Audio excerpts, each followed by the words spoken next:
Thank you all so much. So when I tell you my healthcare story, you're going to want to jump out of your seat. And not because it's so unusual or tragic, but because it's probably happening to you or to someone you know. Because we are not imagining these problems. It is intentional and it is by design. At 19 years old, I was diagnosed with thyroid disease because my hair was falling out. That was a lot of fun. And back then, my primary doctor worked with my endocrinologist to get me looking and feeling better. And back then, my parents' insurance covered everything, every visit, every blood test. But fast forward, I'm in my 50s now, and I am on the ACA. I have seen my insurance premiums triple. My co-pays and my deductible have all gone up. And just like every few years, my thyroid symptoms have returned. But now, in addition to my thyroid labs being a mess, I am in the middle of the joys of perimenopause. And so my vitamin levels and my hormone levels are all a mess. And my insurance company has me start off with my primary doctor. So I pay her a copay and I pay her to run some labs. And then she sends me to my endocrinologist, and I pay him an even higher copay because he's a specialist. And then he runs some labs. And then he sends me to my gynecologist, and I pay her a copay and she runs labs. And then she sends me to a dermatologist, and they run labs and I pay copays again. But nothing is getting better. And I'm going back and forth with messages between my doctors, asking them, how does one treatment affect the other? Because they're all telling me to do something different to address my problem. But nothing is getting better.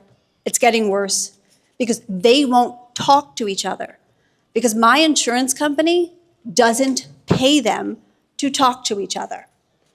And then my dermatologist, she prescribes a supplement that should never be given to someone with thyroid disease.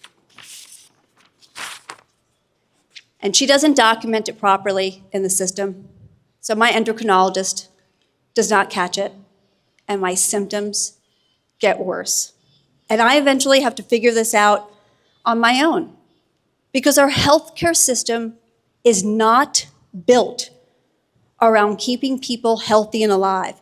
Their business model is to deny you care. That's how they make money. So a supermarket, they sell cereal. That's how they profit. Insurance companies only profit when they deny you service.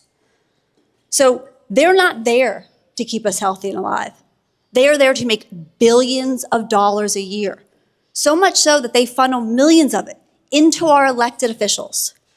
And those elected officials prevent legislation like universal health care, any legislation that would give us access to good quality health care. And that's a pretty good return on their investment. I go to Washington every couple of months, and I speak to members of Congress. And I'm gonna let you in on a little secret. They're not special, but they work for us. And they need to hear our stories. They want to hear our stories. Our calls to them, they make a difference. And I promise you, every time I speak to a member of Congress, I ask for universal health care. And I won't stop because I believe that we all deserve to be healthy and alive. And I don't think that that's controversial. And I hope that you will continue to tell your stories because the more we make this personal, the more we can change it. So thank you.